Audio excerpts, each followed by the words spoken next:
Okie dokie. The next thing I wanted to discuss is the preparation that I've been doing. Boat prep, bike prep, car prep.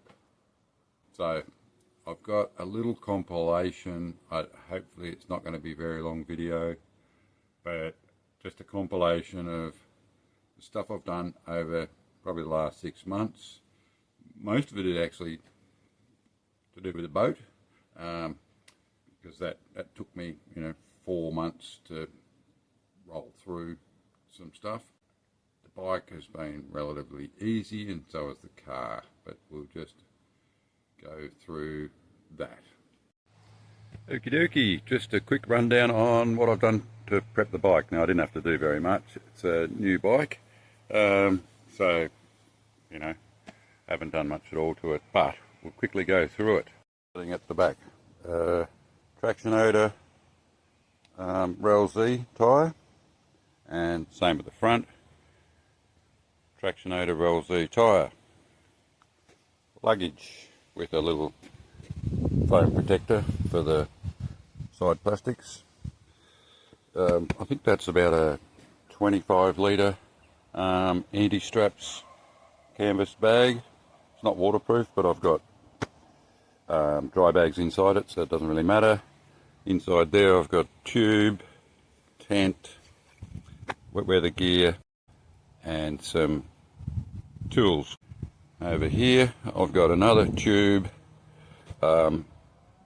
mattress, pillow, first aid kit, and I think that's about it. And some cooking equipment, like a little jet boil type thing. Drink holders for a little bit of drinks. I've also got a 2 litre backpack. Inside here's camera equipment, clothes, sandals, and that's the luggage. If I wanted to, I could get a 2 litre fuel tube, put there. Same on the other side to extend the range. I've put a quad lock on it for my phone. I've put a handlebar mount on there for a camera or for my DJI drone remote controller, so that when I'm tracking the bike I can actually keep track of the drone by mounting it there and riding along. See whether it's actually following me or whether it's got lost or hit a tree. That just bolts on. I will make a quick release thing for it. And then there's really no other mods to stock Tenere other than shorty levers and extended clutch throw lever, which sort of extends the bite range. A bloody bigger brake foot pad, which gives it a little bit more feel, but it's not fantastic. I'm actually pretty much used to it now, so that's all good. And then that's it, stock bike. That's everything. Tenere ready to roll. Yay! I have adjusted the suspension at the rear where it currently at. I've got the settings, but it's got the right static sag and the right rider sag when I get on it, and it's sitting at compression. Preload is 19 plus 6, 25 clicks. Hard. The front, I can't remember what I've done to that, but it's not stock. It's probably about 4, but I've got it all written down, and at the moment it works perfectly. And I just got to, when I take all this crap off, I just back off 6 on the preload at the rear, and then it's perfect for me just riding around on bush tracks and whoops and jumps, and it doesn't bottom out. So I've adjusted the front and rear compression and the damping, both rebound and compression damping, front and rear, so I'm happy with that. All works fine, handles rough roads and corrugations with ease. Soaks them up. Alright, we'll quickly go and I'll tell you about the Hilux. There it is, the Hilux. 2009 with 425,000 Ks on it. and it's going like a dream.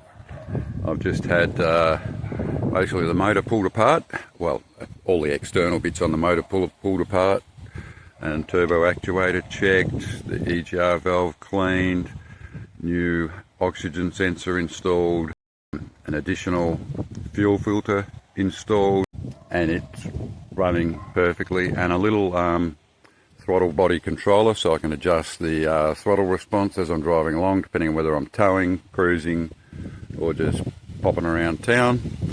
About 4 months ago, the old man emu shocks were getting a bit worn out, so the front and rear all new shocks and old man emu suspension equipment. Probably about 6 months ago, the diff was a little bit whiny, so a Rico diff in the rear. One of the bearings in the drive shaft was starting to sound a little bit iffy, so that was replaced. I'll put some clamps on here so I can have extended mirrors for when I'm towing. That's left and right. Interior wise, zippity doo-dah, nothing done. Except for the back seat, where I've pulled out the back seat and installed a very cheap Austrail 15 litre fridge freezer. I can chill some food and a couple of beers on me travel. Rotated the tyres, so I should get, I don't know, they've currently got about 60,000 Ks on them, and there's probably about another 40,000 left, so I might be able to get away with the same set of tyres for the whole trip. I've put some bloody racks in the back here to sit my bike on, and anybody else who's coming along their bikes on, and that is it. It's a stock standard Hilux, other than some reconditioned bits I've put on and that throttle body controller which I've got there, and you can cycle through the modes. That's it.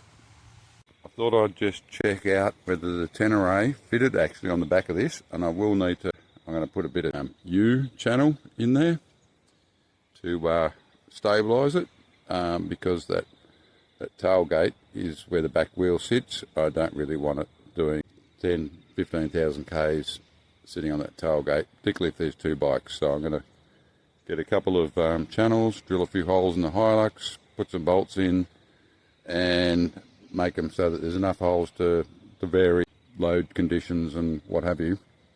And it won't be the first time I've drilled holes in the Hilux, and probably won't be the last. So doing a complete 360. Woohoo! There we go. Sort of fits. Yeah. We'll make that work. And I think there's going to be about 150 mil, which isn't much, clearance between the anchor on the boat and the tail light of my bike.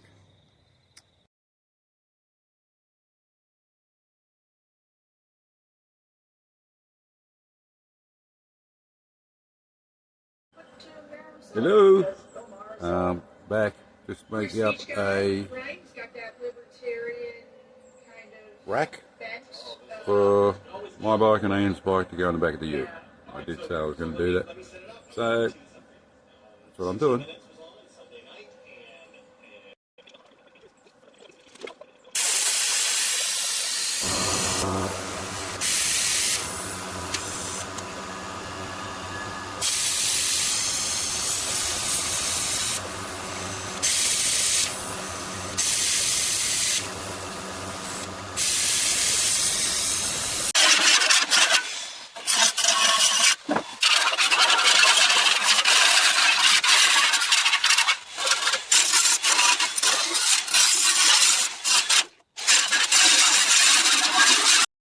I'm back again, tested out new racks. I've built two of them, one for me, one for Ian's Motor Guzzi V85 TT Travel, and it works.